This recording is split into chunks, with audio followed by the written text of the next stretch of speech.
This dress is my first DIY project of the new year. When I was younger, I used to do tons of DIY sewing things from scratch, tons of like vintage dress shopping.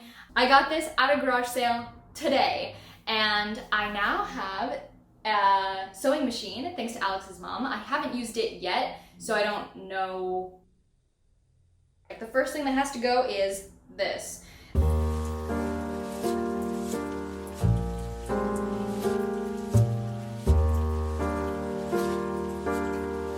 Okay, this is gonna be super difficult because it's hard to tell what is lace and what is a thread that is holding this on. I take back what I said. Removing this was not difficult at all.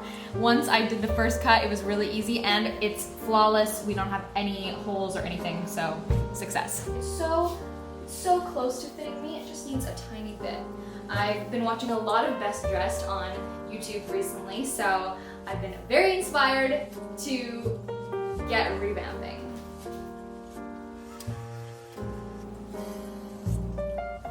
I was gifted this sewing machine, so this is the first time that I've ever used it, and I don't even know, oh, it looks like there is a bobbin in it, so that's good news. Because I was gonna say, I don't even know if there's a bobbin. I don't know how this machine works. It's been quite a while since I've even used a sewing machine, but I'm very excited because I used to sew a lot. But first of all, I need to figure out how this machine works.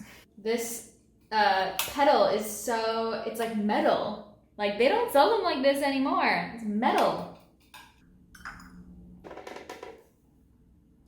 Lots of bobbins. Oh, I'm surprised. This is actually, I've used a machine with this bobbin like this before, so hopefully I'll figure it out. I started by making 2 small darts on the mid-back seams.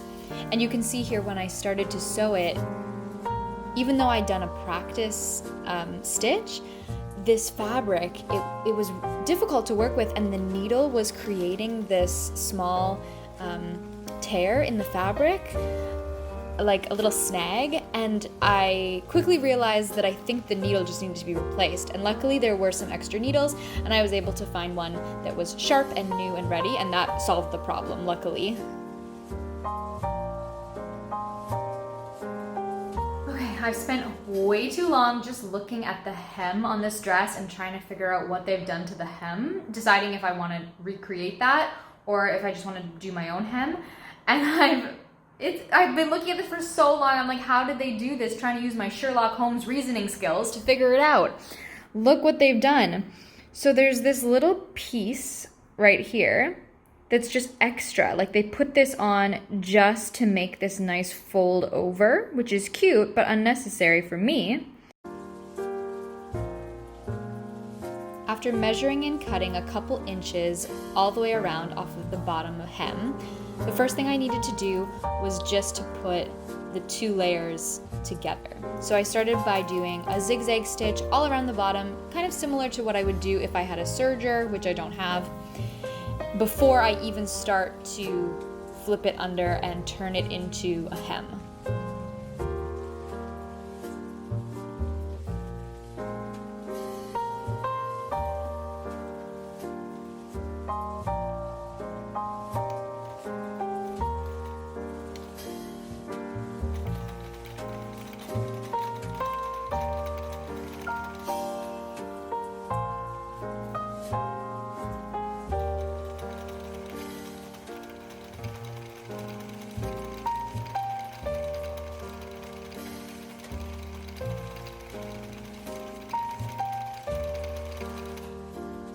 I'm now going to attempt an invisible stitch along the bottom hem so that you can't see anything and it just looks like it's kind of folded under.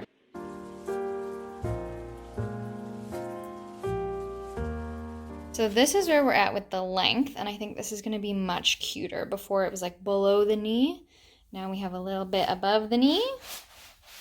You can see what happened like in the back, so I only took it in along the back seams and I tried to pull it in. There's still a bit of room, but I don't know, I could do more, but it's definitely better. And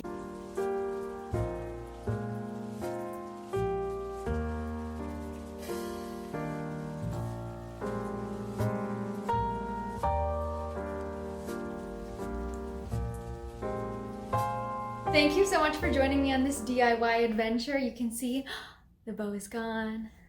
This is like, I took it in a little bit. I took in the back seams. I made the hem a little bit shorter. So I'm excited to have an occasion someday to wear this out. But for now, I'm looking forward to doing some more DIYs.